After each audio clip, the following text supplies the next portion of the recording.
Hello friends, welcome to our channel. இன்றைக்கு பதிவில் சுண்டல் குழம்பு. சுண்டல் எல்லாருக்குமே, குழந்தைங்கலேருந்து பெரியவங்க வரைக்கும் எல்லாருக்குமே ரொம்ப பிடிக்கும். அந்த சுண்டல் குழம்பை குக்கரில் ரொம்ப பர்ஃபெக்டாக, ரொம்ப குயிக்காக, ரொம்ப சிம்பிளாக, ரொம்ப டேஸ்ட்டாக எப்படி செய்யுது அப்படின்னு இன்னைக்கு பதிவில் பார்க்கலாம் வாங்க.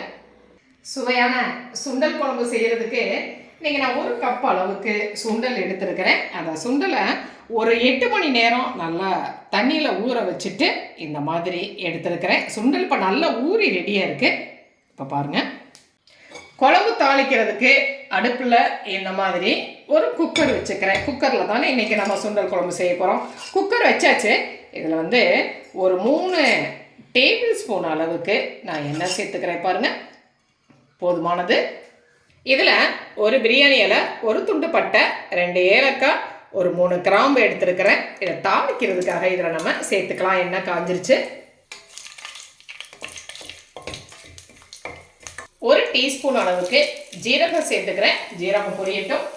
இதில் ஒரு பெரிய சைஸு பெரிய வெங்காயம் பொடியாக கட் பண்ணி வச்சுருக்கிறேன். அதை இதோட நம்ம சேர்த்துக்கலாம்.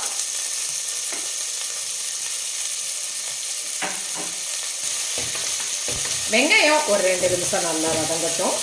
2 ரெட் சில்லி இதில் நான் சேர்த்துக்கிறேன்.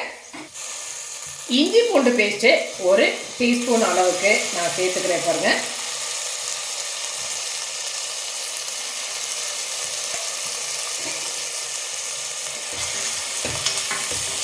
சேர்த்துட்டு ஒரு 2 நிமிஷம் நல்லா வதக்கிக்கலாம். ஒரு பெரிய சைஸ் தக்காளி பொடியாக கட் பண்ணி வச்சுருக்கிறேன். அதையும் இதோட சேர்த்துக்கலாம். இது ஒரு 2 நிமிஷம் நல்லா வதங்கட்டும். 2 நிமிஷம் தக்காளி நல்லா வதங்கிருச்சு. நான் இன்றைக்கி 2 உருளைக்கிழங்கு எடுத்துருக்கிறேன். 2 உருளைக்கிழங்கு எடுத்து இந்த மாதிரி ஒரு குட்டி குட்டி பீஸாக நான் கட் பண்ணி வச்சுருக்கிறேன். பாருங்கள், இந்த உருளைக்கிழங்கை நம்ம அதை சேர்த்துக்கலாம். சேர்த்துட்டு ஒரு 2 நிமிஷம் நல்லா வதக்கிக்கலாம். இந்த ஸ்டேஜில் தேவையான பொடியெல்லாம் நம்ம சேர்த்துடலாம். இல்லை பாருங்கள், 1 டீஸ்பூன் அளவுக்கு காஷ்மீரி சில்லி பவுடர் சேர்த்துக்கிறேன். 1 டீஸ்பூன் அளவுக்கு ரெட் சில்லி பவுடர் சேர்த்துக்கிறேன். 2 டீஸ்பூன் அளவுக்கு மல்லித்தூள் சேர்த்துக்கிறேன். 1/2 டீஸ்பூன் மஞ்சள் தூள், 1/2 டீஸ்பூன் ஜீரகத்தூள், 1/2 டீஸ்பூன் கரம் மசாலா சேர்த்துக்கிறேன்.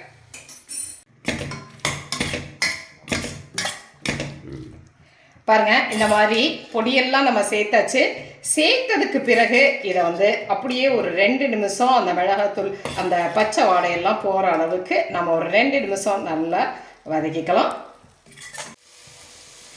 இதில் இப்போ 2 நிமிஷம் வதங்கிருச்சு. அந்த ஊற வச்சு எடுத்த அந்த மசாலாவை, சன்னாவை நம்ம இதில் சேர்த்துக்கலாம்.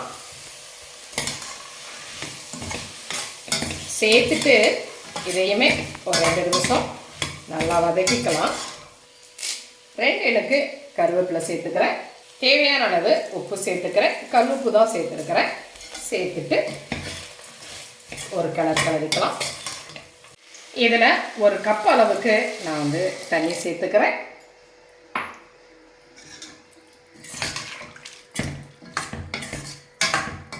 மசாலா உப்பு எல்லாமே போட்டு நமக்கு அந்த சுண்டல் மசாலா ரெடியாக இருக்குது.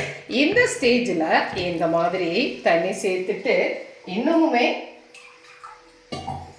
ஒரு 1/2 கப் அளவுக்கு நான் தண்ணி சேர்த்துக்கிறேன்.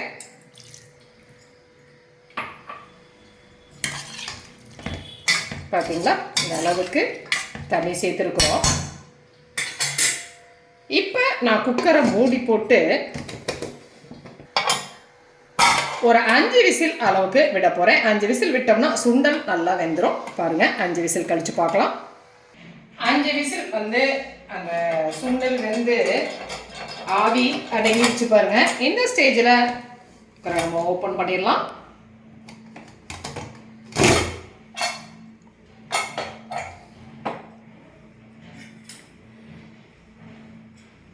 சுண்டல், உருளைக்கிழங்கு எல்லாமே நல்ல ஒரு அழகாக வெந்து ரெடியாக இருக்குது. குழம்பு ரெடி ஆயிடுச்சு. பாருங்கள், இந்த அளவுக்கு சுண்டல் அழகாக வெந்திருக்கு இல்லையா? உருளைக்கிழங்கும் வெந்து குழம்பு அழகாக ரெடி ஆயிடுச்சு.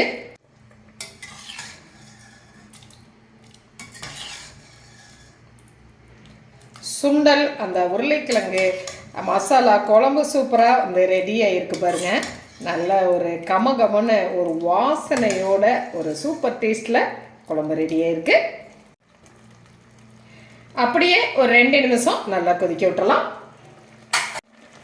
பாருங்கள், குழம்பு நல்லா கொதித்து ஒரு எண்ணெயெல்லாம் பிரிஞ்சு ரெடி ஆகிடுச்சு இல்லையா?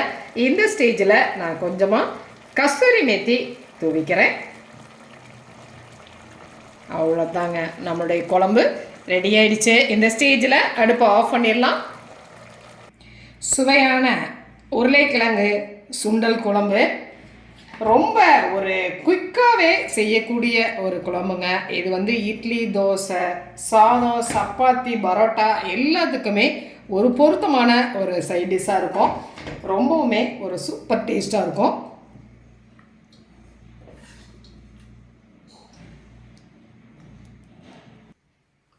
குழந்தைங்கள்லேருந்து பெரியவங்க வரைக்கும் எல்லாருமே போட்டி போட்டு சாப்பிடுவாங்க. அந்த அளவுக்கு ஒரு நல்ல ஒரு டேஸ்டாகவும் இருக்குங்க.